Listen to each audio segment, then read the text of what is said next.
नमस्कार, श्री स्वामी समर्थ.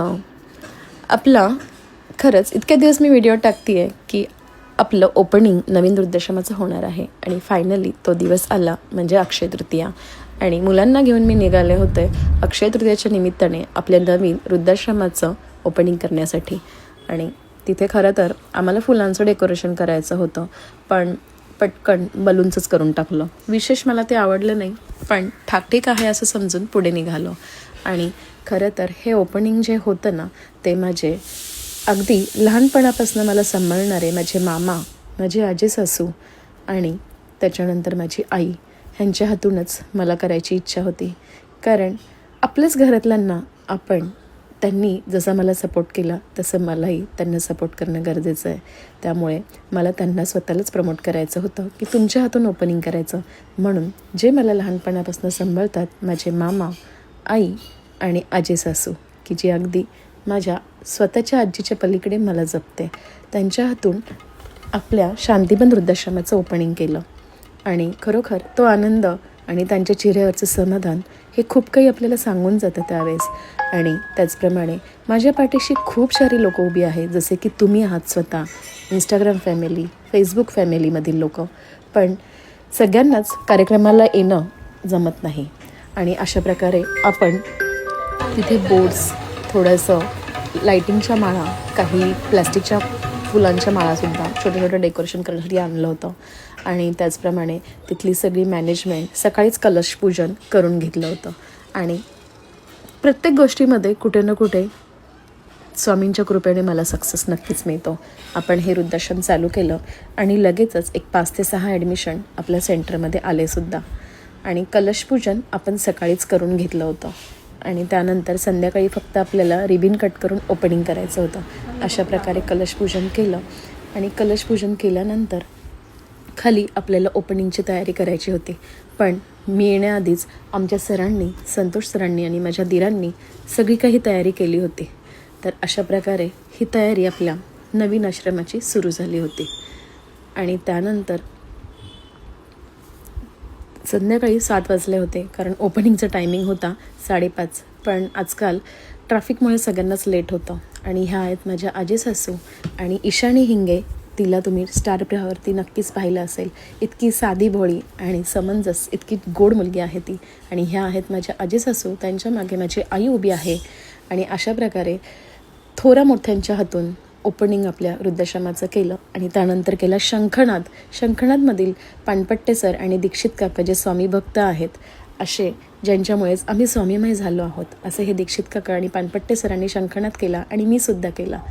आणि त्याचप्रमाणे दर्शन घेऊन स्वामींचं आम्ही पुढे निघालो दीप प्रज्वलनासाठी, की जिथे सरस्वती आणि समय ठेवली होती. आणि तिथलंही दीप प्रज्वलन करून कार्यक्रमाला सुरुवात केली. कारण कार्यक्रम होता आपल्या नांदेड सिटीमध्ये आणि माझे मामासुद्धा आले होते बरं का प्रोग्रामला. हे जे सफारीमध्ये दिसत आहेत ते माझे मामा आहेत. आणि त्यांनीच मला लहानपणापासून माझा सांभाळ केला. आणि त्यांच्या हातून पण माझी इच्छा होती की हे आजचं ओपनिंग व्हावं. आणि खरोखर मामा माझ्या रिक्वेस्टला मान देऊन आले. आणि त्याचप्रमाणे ते तळेगाववरून आले होते, त्यांना पुढे कामं होते, त्यामुळे रिबिन कट करून लगेचच निघाले. आणि ईशानीसोबत तिची आई, बाबा, माझे सासरे, आजी सासू, एवढी मोठी फॅमिली तिथे कार्यक्रमाला आली होती.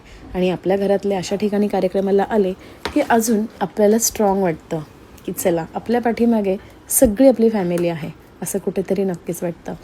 आणि आपल्या शांतीपनमधील पूर्ण स्टाफसुद्धा सगळेजण आले होते, कारण कार्यक्रमाच्या निमित्तानंच प्रत्येक सेंटरमधील सगळेजण एकत्र येतात आणि गप्पा गोष्टी होतात. आणि ह्या आहेत वंदना सोमठणकर, राहणार नांदेड सिटी. त्यांचंसुद्धा गाण्यांचा ग्रुप आहे. आणि त्याचप्रमाणे त्यांचा गाण्यांचा प्रोग्रामसुद्धा आपण ठेवला होता, कारण नुसतंच रिबिन कट करून जेवण करून निघून जाण्यापेक्षा काहीतरी गाणी कानावर ऐकू येतील आणि मन प्रसन्न होईल, म्हणूनच गाण्यांचा प्रोग्राम आपण ठेवला होता. आणि नेहमीच वंदना सोमठणकर आणि त्यांचा ग्रुप माझ्या पाठीशी असेच उभे असतात की तू लढ, मी उभी आहे. आणि प्रत्येक ठिकाणी वृद्धाश्रमामध्ये आजी आजोबांसाठी गाण्यांचे प्रोग्राम वरच्यावर घेत असतात की त्यांनाही आनंद मिळावा यासाठी. आणि कोणतेही चार्जेस न घेता निःशुल्क हा गाण्यांचा प्रोग्राम करतात. तर अशा प्रकारे आपल्या संस्थेची कामं खूप आनंदाने आणि उत्साहाने नेहमीच चालू असतात. कोणताही कार्यक्रम असो, प्रत्येकाला उत्साह आनंद असतोच, कारण आजी आजोबांसाठी डान्स गाणी करायला मिळणार असतात. आणि ईशानी आहे 12 वर्षाची, पण तिच्याकडे बघून खरंच कोणी म्हणणार नाही की ही इतकी समंजस कशी, इतका गोड आवाज. आणि तिने जे स्वामींचं गाणं गायलं ते अद्भुत होतं, अद्भुत. आणि खरोखर म्हणजे स्वामींचा उच्चार जेव्हा तिने केला तर अंगावर शहारा आला सगळ्यांच्या.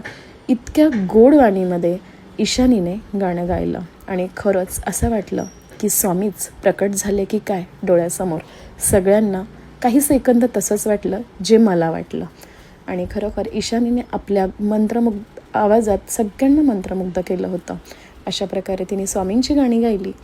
आणि त्याचप्रमाणे पुढे आपण म्हणजे खूप छान असं वाटत होतं कालचा कार्यक्रम आणि सगळे आम्ही मंत्रमुग्ध झालो. आणि त्याचप्रमाणे ती चित्रकडने तिचं खूप कौतुक केलं.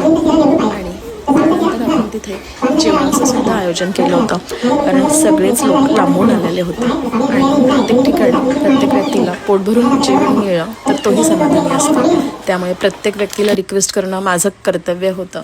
त्यामुळे प्रत्येक व्यक्तीने जेवून जाणं हीच माझी इच्छा होती. आणि कार्यक्रमात अशीच एकावर एक गाणी सुरू झाली, भावगीते, अशी छान गाणी. आणि अँकरिंगसाठी आमच्या ताई होत्या, ज्या नांदेड सिटीमधल्याच ग्रुपमधील आहेत. आणि ईशानी, आजी सासू, मामा, मी असे आम्ही फ्रंटलाच बसलो होतो. आणि छान असा कार्यक्रम झाल्यानंतर सगळ्यांचा सन्मान सत्कारसुद्धा केला, कारण जे आपल्यासाठी लढतात आणि जे आपल्यासाठी येतात त्यांच्यासाठी आपलं हे कर्तव्य आहे फुल न फुलाची पाकळी देणं. त्यामुळे सगळ्यांचा सन्मान केला.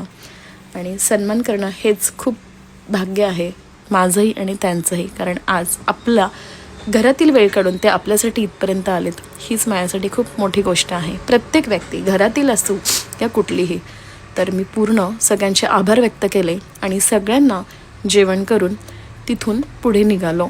आणि रात्रीचे 11 ते 12 वाजले आम्हाला ह्या कार्यक्रमाला. तुम्हाला हा कार्यक्रम कसा वाटला नक्की कमेंट्स बॉक्समध्ये सांगा. Bye bye.